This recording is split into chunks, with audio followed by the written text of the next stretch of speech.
पुरानी कहानियाँ YouTube channel में आपका स्वागत है। रोज नई नई कहानी और रहस्य जानने के लिए हमारे चैनल को वीडियो के नीचे लाल बटन दबाकर अपना आशीर्वाद जरूर दें। शुरू करते हैं आज की कहानी। उससे पहले आप चैनल को सब्सक्राइब और वीडियो को शेयर जरूर करें। मोहिनी एकादशी व्रत कथा। धर्मराज युधिष्ठिर ने कहा, हे भगवान, मैं आपको नमस्कार करता हूँ। आपने वैशाख मास के कृष्ण पक्ष की एकादशी अर्थात वरुथिनी एकादशी के बारे में विस्तार पूर्वक बतलाया। अब आप कृपा करके वैशाख शुक्ल एकादशी का क्या नाम है तथा उसकी कथा क्या है, इस व्रत की क्या विधि है, ये सब विस्तार पूर्वक बताइए।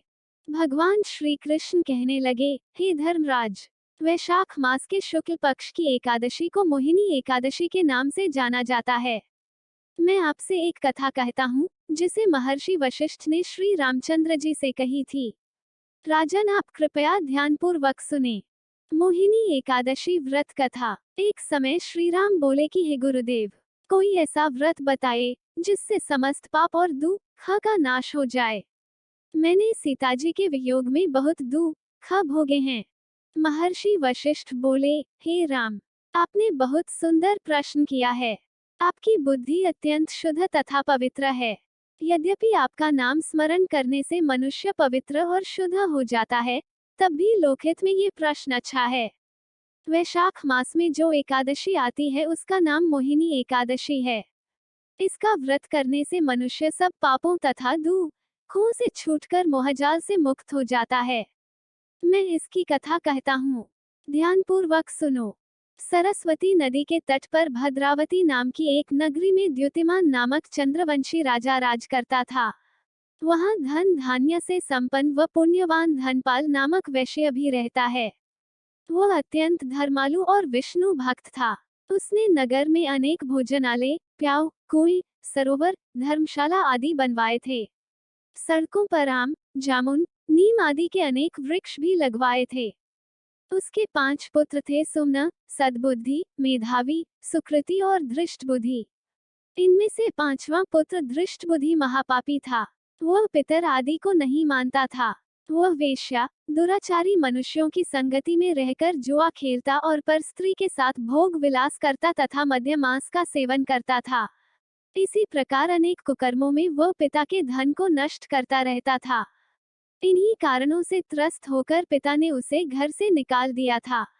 घर से बाहर निकलने के बाद वह अपने गहने एवं कपड़े बेचकर अपना निर्वाह करने लगा। जब सब कुछ नष्ट हो गया तो वेश्या और दुराचारी साथियों ने उसका साथ छोड़ दिया। अब वह भूख प्यास से अति दुखी रहने लगा। कोई सहारा न देख चोरी करना सीख गया।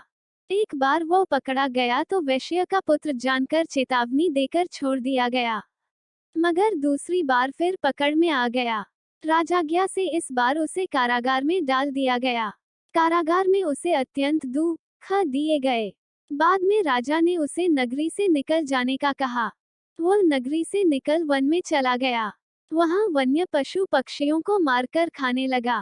कुछ समय पश्चात वह बहेलिया बन गया और धनुष बाण लेकर पशु पक्षियों को मार मारकर खाने लगा। एक दिन भूख प्यास से व्यथित होकर वह खाने की तलाश में घूमता हुआ कौंडिन्य ऋषि के आश्रम में पहुंच गया। उस समय वैशाख मास था और ऋषि गंगा स्नान कर आ रहे थे। उनके भीगे वस्त्रों के छींटे उस पर पड़ने से उसे कुछ सद्बुद्धि प्राप्त हुई। वह कौंडिन्य मुनि से हाथ जोड़कर कहने लगा कि, हे मुने, मैंने जीवन में बहुत पाप किए हैं। आप इन पापों से छूटने का कोई साधारण बिना धन का उपाय बताइए। उसके दीन वचन सुनकर मुनि ने प्रसन्न होकर कहा कि तुम वैशाख शुक्ल की मोहिनी एकादशी का व्रत करो। इससे अनेक जन्मों के किए हुए मेरु पर्वत जैसे समस्त महापाप भी नष्ट हो जाते हैं। मुनि के वचन सुनकर वह अत्यंत प्रसन्न हुआ और उनके द्वारा बताई गई विधि के अनुसार व्रत किया। हे राम, इस व्रत के प्रभाव से उसके सब पाप नष्ट हो गए और अंत में वह गरुड़ पर बैठकर विष्णुलोक को गया। इस व्रत से मोह आदि सब नष्ट हो जाते हैं। संसार में इस व्रत से श्रेष्ठ कोई व्रत नहीं है। इसके महात्म्य को पढ़ने से अथवा सुनने से 1000 गोदान का फल प्राप्त होता है। पुरानी कहानियाँ यूट्यूब चैनल को सब्सक्राइब करना ना भूले। अगली वीडियो में मिलते हैं एक और रोचक कहानी के साथ। तब तक आप वीडियो के नीचे लाल बटन को दबा दें।